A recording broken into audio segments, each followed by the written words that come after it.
ലോകമെമ്പാടുമുള്ള എല്ലാ world to world television പ്രേക്ഷകർക്കും വചനപ്രഭയുടെ പുതിയ എപ്പിസോഡിലേക്ക് സ്വാഗതം. പ്രാർത്ഥനയോടുകൂടി ഇന്നത്തെ വചന ശുശ്രൂഷ ആരംഭിക്കാം. സ്നേഹനിധിയായ ഞങ്ങളുടെ വാഴ്ത്തപ്പെട്ട സ്വർഗീയ പിതാവാം ദൈവമേ, അങ്ങയുടെ തിരുസന്നിധിയിലേക്ക് ഞങ്ങൾ അടുത്ത് വരുന്നു. അവിടുത്തെ തിരുവചനത്തിലൂടെ ഞങ്ങളോട് കൃത്യമായി സംസാരിച്ച് ഞങ്ങളെ അനുഗ്രഹിക്കണമേ എന്ന് പ്രാർത്ഥിക്കുന്നു. അങ്ങയുടെ ജീവൻ്റെ വചനങ്ങൾ കേൾക്കുവാനും ഗ്രഹിപ്പാനും തക്കവണ്ണം ഞങ്ങൾക്ക് ആവശ്യമായ കൃപകൾ അവിടുന്ന് പകർന്നു തരണമേ എന്ന് പ്രാർത്ഥിക്കുന്നു. ഞങ്ങൾ കേൾക്കുന്ന വചനങ്ങൾ ഞങ്ങളുടെ ജീവിതത്തിൻ്റെ വെളിച്ചം പകരുവാൻ തക്കവണ്ണം ദൈവമേ അത് സഹായകമായി തീരണമേ എന്ന് പ്രാർത്ഥിക്കുന്നു. അടിയനെയും അവിടുത്തെ തിരുസന്നിധിയിൽ സമർപ്പിക്കുന്നു.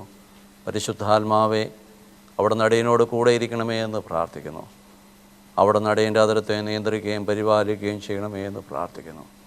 അങ്ങയുടെ കൃപ അടിയനോട് കൂടെ ഇരുന്ന് അവിടുത്തെ നാമം മാത്രം മഹത്വപ്പെടുവാൻ സഹായിക്കണമെന്ന് യേശുവിൻ്റെ നാമത്തിൽ അപേക്ഷിക്കുന്നു. കൃപയോടെ കേൾക്കണമേ.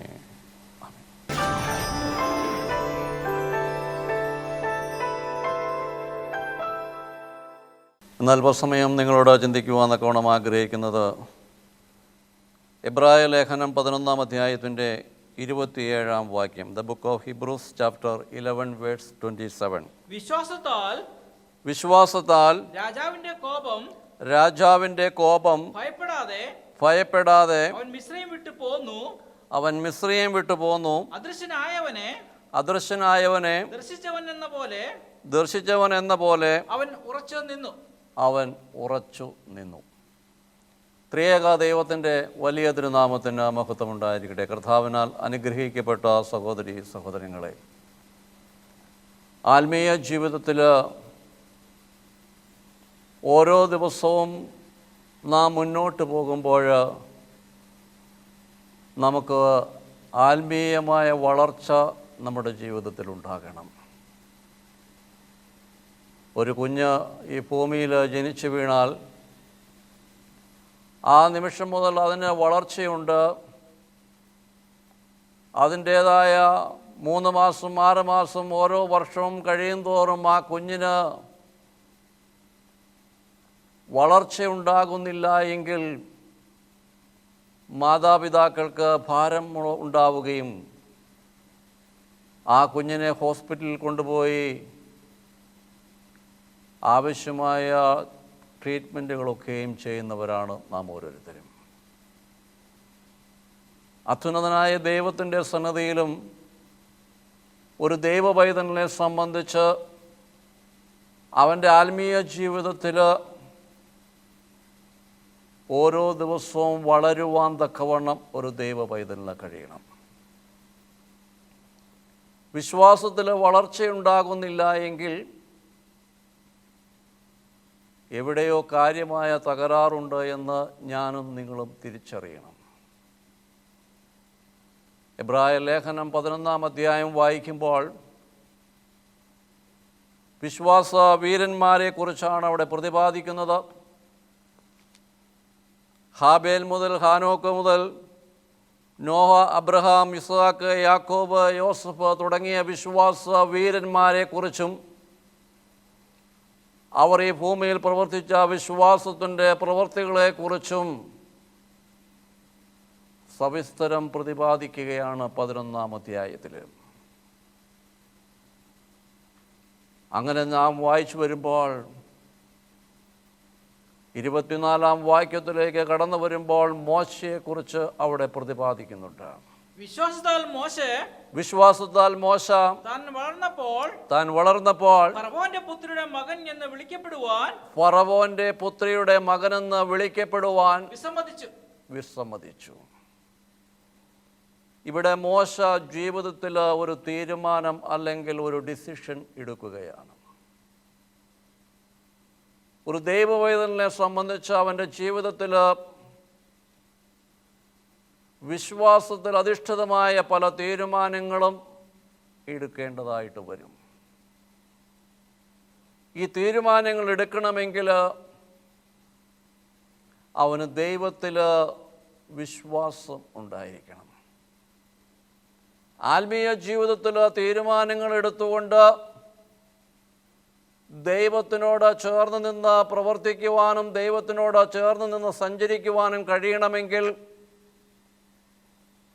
അവന് വിശ്വാസത്തിൽ ഒരു വളർച്ചയുണ്ടാകണം. ഇവിടെ മോശയെക്കുറിച്ച് പറയുന്നു. മോശ ഒരു തീരുമാനമെടുത്തു. എന്തുകൊണ്ടാണ് അല്ലെങ്കിൽ എങ്ങനെയാണ് മോശ അങ്ങനെ ഒരു തീരുമാനമെടുക്കുവാനുള്ള കാരണം? അതാണ് നാം വായിച്ചു കേട്ടതായ കുറിവാക്യം. അദർശനായവനെ ദർശിച്ചവൻ എന്ന പോലെ അവൻ ഉറച്ചു നിന്നു. കാണുവാൻ കഴിയാത്ത, നമ്മുടെ കണ്ണുകൊണ്ട് കാണുവാൻ കഴിയാത്ത അദൃശ്യനായ ദൈവത്തെ അവൻ ദർശിച്ചതുപോലെ, അവനെ കണ്ടതുപോലെ ഉറച്ചു നിന്നു. ഇങ്ങനെ ഉറച്ചു നിൽക്കണമെങ്കിൽ നമുക്കാവശ്യമായിരിക്കുന്നത് വിശ്വാസമാണ്. എന്താണ് വിശ്വാസമെന്ന് 11-ാം അധ്യായത്തിന്റെ 1-ാം വാക്യത്തിലൂടെ പറയുന്നുണ്ട്. വിശ്വാസം എന്നതോ പ്രത്യാശിക്കുന്നതിന്റെ ഉറപ്പും കാണാത്ത കാര്യങ്ങളുടെ നിശ്ചയവുമാകുന്നു. പ്രത്യാശിക്കുന്നതിന്റെ ഉറപ്പും കാണാത്ത കാര്യങ്ങളുടെ നിശ്ചയവും. നമ്മുടെ കണ്ണുകൊണ്ട് കാണുവാൻ കഴിയാത്ത കാര്യത്തെ നിശ്ചയത്തോടെ വിശ്വസിക്കുക, അല്ലെങ്കിൽ അതിനെ കണ്ടതുപോലെ ഉറച്ചു നിൽക്കുക. മോശ അതാണ് ചെയ്തത്. കാണാൻ കഴിയാത്ത ദൈവത്തെ അവൻ ദർശിച്ചതുപോലെ എന്ന് പറയുമ്പോൾ അവൻ കണ്ടതുപോലെ ഉറച്ചു നിന്നു. നമ്മുടെ കണ്ണുകൊണ്ട് കാണുന്ന കാര്യങ്ങൾ വിശ്വസിക്കുവാൻ തക്കവണ്ണം നമുക്ക് എളുപ്പമാണ്. അതിന് നമ്മുടെ ബുദ്ധിയുടെ സഹായമുണ്ട്. ഈ ലോകത്തിൽ പല കാര്യങ്ങൾ ഞാനും നിങ്ങളും കാണുന്നുണ്ട്, അത് വിശ്വസിക്കുന്നുണ്ട്. എന്നാൽ കാണുവാൻ കഴിയാത്ത ആത്മാവാകുന്ന ദൈവത്തെ വിശ്വസിക്കണമെങ്കിൽ നമുക്ക് വിശ്വാസത്തിൽ വളർച്ചയുള്ളവരായി തീരണം. എന്നും ശിശുക്കളെ പോലെ പാല് കുടിക്കുന്ന അനുഭവത്തിലൂടെ കടന്നു പോയാൽ പോരാ. ഈ വിശ്വാസത്തിൽ വളർച്ചയുണ്ടാകണമെങ്കിൽ മായമില്ലാത്ത ദൈവത്തിൻ്റെ തിരുവചനമാകുന്ന പാല് കുടിക്കണം. 1 പത്രോസ് 2-ാം അധ്യായത്തിന്റെ 2-ാം വാക്യത്തിൽ നമുക്കിവിടെ കാണുവാൻ കഴിയും. ഇപ്പോൾ ജനിച്ച ശിശുക്കളെ പോലെ രക്ഷയ്ക്കായി വളരുവാൻ വചനമെന്ന മായമില്ലാത്ത പാല് കുടിക്കുവാൻ വാഞ്ചിക്കുവിൻ. അപ്പോൾ വിശ്വാസത്തിൽ വളർച്ചയുണ്ടാകണമെങ്കിൽ, ആത്മീയമായിട്ട് വളരണമെങ്കിൽ ഒരുവൻ എന്തു ചെയ്യണം? മായമില്ലാത്ത ദൈവത്തിൻ്റെ തിരുവചനമാകുന്ന പാല് കുടിക്കണം. ഇപ്പോൾ ജനിച്ച ശിശുക്കളെ പോലെ. അപ്പോൾ ഒരു ശിശു ജനിച്ചു കഴിയുമ്പോൾ ആ ശിശുവിൻ്റെ ആഹാരമെന്ന് പറയുന്നത് പാലാണ്. പക്ഷേ 6 മാസം കഴിഞ്ഞ് 8 മാസം കഴിയുമ്പോൾ ആ കുഞ്ഞ് പാല് മാത്രമല്ല കുടിക്കുന്നത്, പിന്നെയോ കട്ടിയായ ആഹാരങ്ങൾ കഴിക്കുവാൻ തക്കവണ്ണം തുടങ്ങും. പക്ഷെ നമ്മുടെ ആത്മീയ ജീവിതം ഒന്ന് പരിശോധിക്കണം. എന്നും ശിശുക്കളെ പോലെ പാല് കുടിക്കുന്ന അനുഭവത്തിലൂടെയാണോ കടന്നു പോകുന്നത്? എങ്കിൽ നമുക്ക് വളർച്ചയുണ്ടാകുന്നില്ല. വളർച്ചയുണ്ടാകണമെങ്കിൽ എന്നും പാല് കുടിക്കുന്ന അനുഭവത്തിലൂടെ കടന്നു പോവുകയല്ല, കട്ടിയായ ആഹാരം കഴിക്കുക എന്ന് പറയുമ്പോൾ ദൈവത്തിൻ്റെ തിരുവചനത്തിൽ അടങ്ങിയിരിക്കുന്ന ദൈവത്തിൻ്റെ അത്ഭുതങ്ങളും കൽപ്പനകളൊക്കെയും പ്രമാണിക്കുവാൻ തക്കവണ്ണം നമുക്ക് കഴിയണം. ഉദാഹരണമായി ഞാൻ പറയുമ്പോൾ, ശത്രുവിനെ സ്നേഹിക്കണമെന്ന് കർത്താവ് നമ്മളെ പഠിപ്പിക്കുകയും നമ്മളോട് കൽപ്പിക്കുകയും ചെയ്തിരിക്കുമ്പോൾ, എനിക്കും നിങ്ങൾക്കും എത്ര പേർക്ക് ശത്രുവിനെ സ്നേഹിപ്പാൻ തക്കവണ്ണം നമുക്ക് കഴിയുന്നുണ്ട്? ആ വലിയ കൽപ്പന ആചരിക്കുവാൻ കഴിയണമെങ്കിൽ, അതിലേക്ക് വളരണമെങ്കിൽ വിശ്വാസത്തിൽ നമുക്ക് വളർച്ചയുണ്ടാകണം. എന്നും പാല് കുടിക്കുന്ന അനുഭവത്തിലൂടെ കടന്നുപോയി കഴിഞ്ഞാൽ നമുക്ക് ദൈവസന്നിധിയിൽ കടന്നു വന്ന് പ്രാർത്ഥിക്കുകയും ആരാധിക്കുകയും ചെയ്യാം. പക്ഷേ കഠിനമായ ശോധനകളിലൂടെ കടന്നു പോകുവാൻ കഴിയുകയില്ല. ദൈവത്തിന് തൻ്റെ പൈതലിനെ കുറിച്ച് എപ്പോഴും ചില പദ്ധതികളുണ്ട്. അവൻ വളർച്ച പ്രാപിക്കണം, അവൻ ദൈവസന്നിധിയിൽ പ്രാഗൽഭ്യമുള്ളവനായി തീരണമെന്ന് ദൈവം ആഗ്രഹിക്കുന്നു. ഒരു കുഞ്ഞിന് അവൻ്റെ ജീവിതത്തിൽ വളർച്ച ഉണ്ടാകുന്നില്ല എങ്കിൽ മാതാപിതാക്കൾക്ക് അത് വലിയ ഭാരമാണ്. 3 മാസം ആയ കുഞ്ഞ് 8 മാസം കഴിയുമ്പോൾ അവന് വളർച്ചയുണ്ടാകുന്നില്ല, അവൻ്റെ കഴിക്കുന്ന ആഹാരക്രമീകരണങ്ങൾക്കൊരു മാറ്റമുണ്ടാകുന്നില്ല എങ്കിൽ, എന്നും പാല് കുടിക്കുക മാത്രമേ ചെയ്യുകയുള്ളൂവെങ്കിൽ മാതാപിതാക്കൾക്ക് ഭാരമുണ്ടാകും. അവനെ ഹോസ്പിറ്റലിൽ കൊണ്ടുപോകും. അപ്പോൾ എന്നും ഞാനും നിങ്ങളും ആത്മീയ ജീവിതത്തിൽ എങ്ങനെയാണ് കടന്നു പോകുന്നത് എന്ന് ഈ രാത്രി ഒന്ന് പരിശോധിക്കണം. ദൈവത്തിൻ്റെ കൽപ്പനകളെല്ലാം പാലിപ്പാൻ തക്കവണ്ണമുള്ള ഒരാത്മീയ വളർച്ച ഞാനും നിങ്ങളും പ്രാപിക്കുന്നുണ്ടോ? നമുക്ക് ഇഷ്ടമില്ലാത്തവരെ, നമുക്ക് ആഗ്രഹമില്ലാത്തവരെ, നമ്മെ ഉപദ്രവിക്കുന്നവർക്ക് അനുകൂലമായി പ്രാർത്ഥിക്കുവാനും അവരെ കാണുമ്പോൾ ഒന്ന് ചിരിക്കുവാനും തക്കവണ്ണം എനിക്കും നിങ്ങൾക്കും കഴിയുന്നില്ല എങ്കിൽ നമ്മുടെ ആത്മീയ ജീവിതത്തിൽ വളർച്ചയുണ്ടാകുന്നില്ല. ദൈവവചനത്തിൽ അത് പറയുന്നുണ്ട് എന്ന് എനിക്ക് നിങ്ങൾക്കും അറിയാം. പക്ഷേ അനുദിന ജീവിതത്തിൽ അത് പ്രാവർത്തികമാക്കുവാൻ തക്കവണ്ണം കഴിയണമെങ്കിൽ വിശ്വാസത്തിൽ വളർച്ചയുണ്ടാകണം. അദൃശ്യനായ ദൈവത്തെ ദർശിച്ചതുപോലെ നമ്മുടെ കണ്ണുകൊണ്ട് കാണുവാൻ കഴിയാത്ത ആത്മാവാകുന്ന ദൈവത്തെ കണ്ടതുപോലെ ഇത് ദൈവത്തിൻ്റെ വചനമാണെന്നും ഈ വചനം ദൈവമാണെന്നും വിശ്വസിച്ചുകൊണ്ട് അനുസരിക്കണം. നമുക്കെത്ര പേർക്കത് കഴിയുന്നുണ്ട്? ഇവിടെ മോശ ഒരു തീരുമാനമെടുക്കുകയാണ്.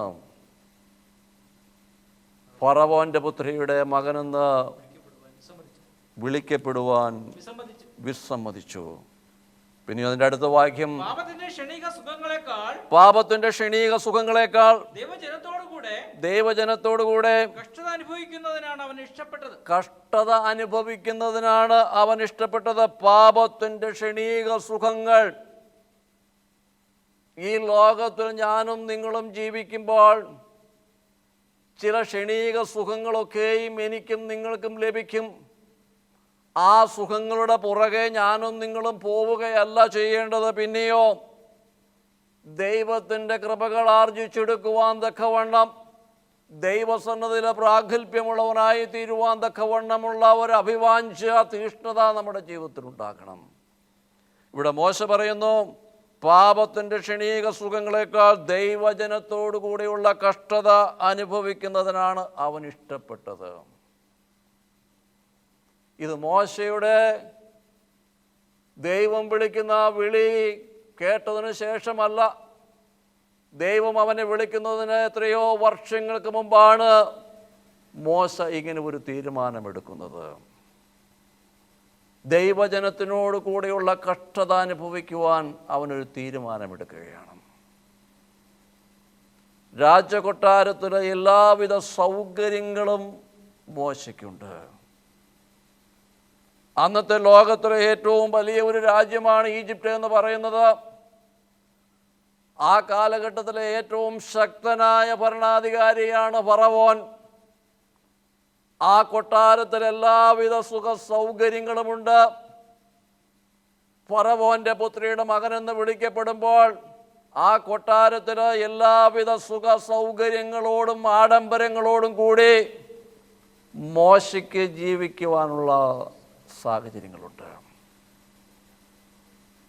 പക്ഷെ മോശ ഒരു തീരുമാനമെടുക്കുന്നു. ഒരു വശത്ത് അവൻ്റെ വലിയ അനുഗ്രഹങ്ങൾ, ഈ ലോകത്തിൻ്റെതായ എല്ലാ അനുഗ്രഹങ്ങളും സൗഭാഗ്യങ്ങളും അവൻ്റെ മുമ്പിലുണ്ട്. ഒരു ചെറിയ കാര്യമല്ല, വലിയ രാജ്യത്തിൻ്റെ രാജാവിൻ്റെ പുത്രിയുടെ മകനെന്ന് വിളിക്കപ്പെടുന്നത് വിസമ്മതിച്ചു.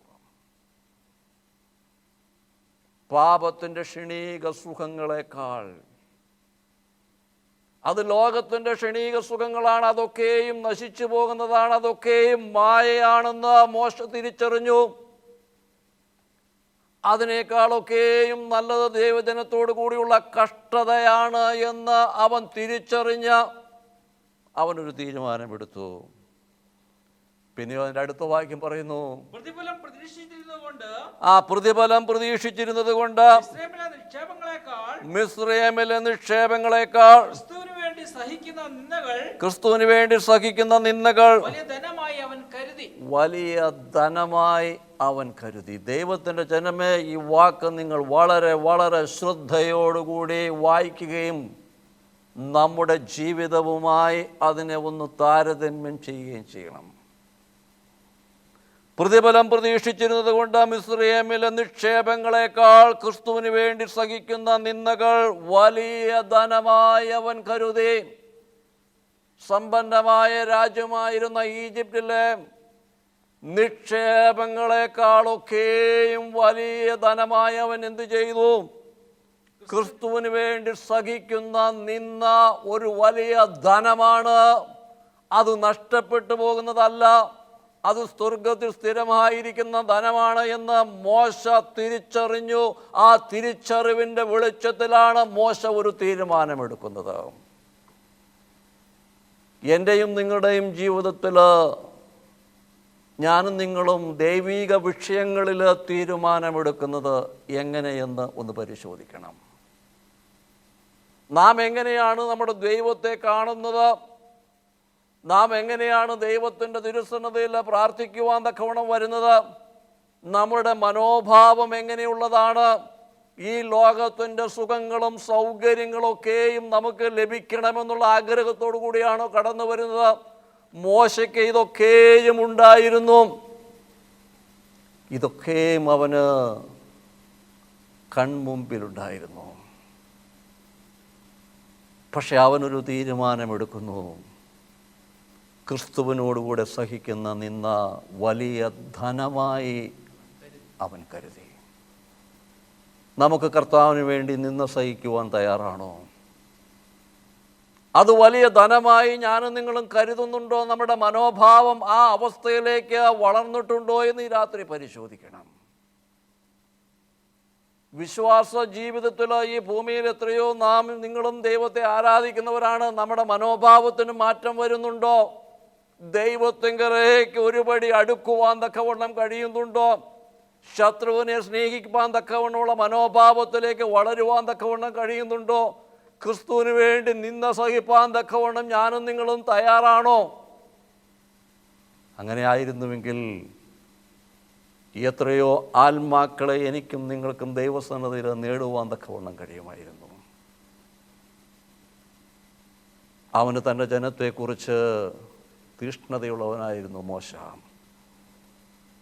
തൻ്റെ ജനത്തിൻ്റെ കഷ്ടതകളെക്കുറിച്ച് അവന് വേദനയുള്ളവനായിരുന്നു.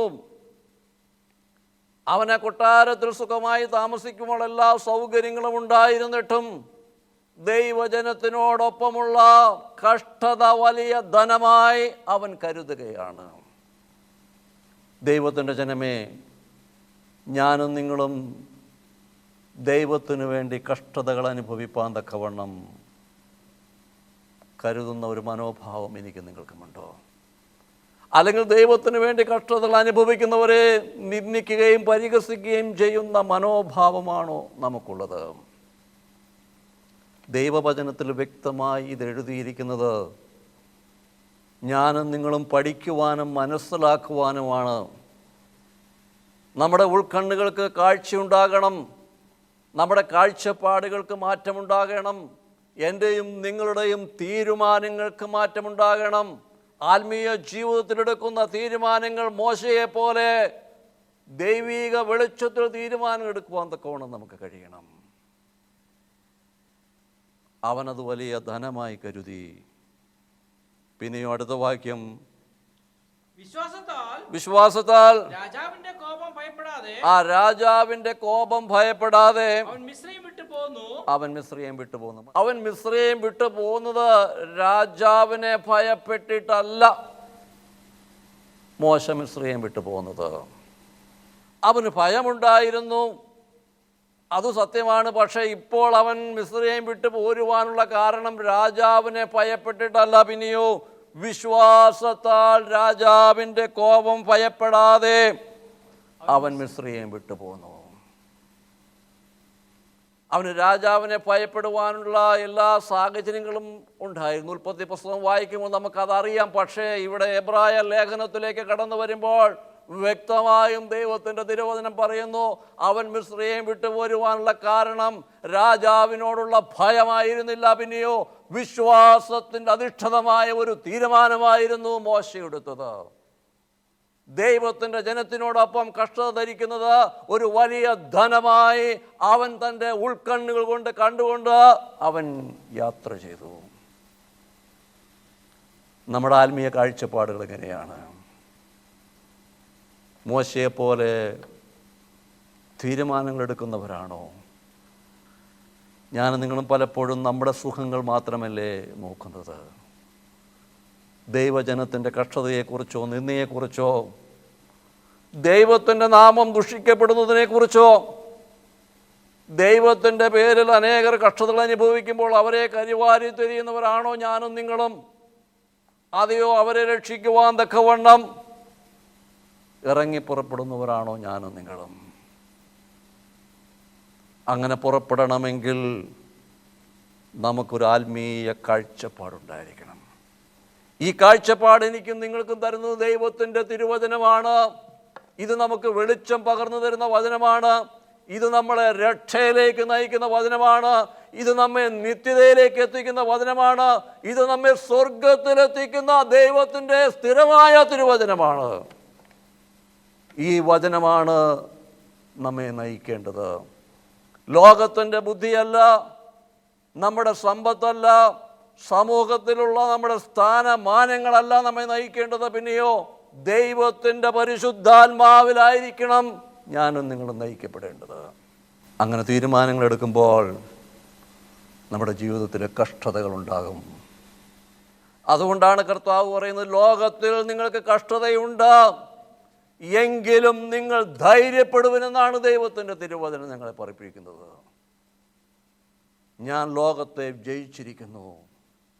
ഈ കഷ്ടതകളെ ജയിച്ചിരിക്കുന്നവനാണ് നമ്മെ നയിക്കുന്നത്.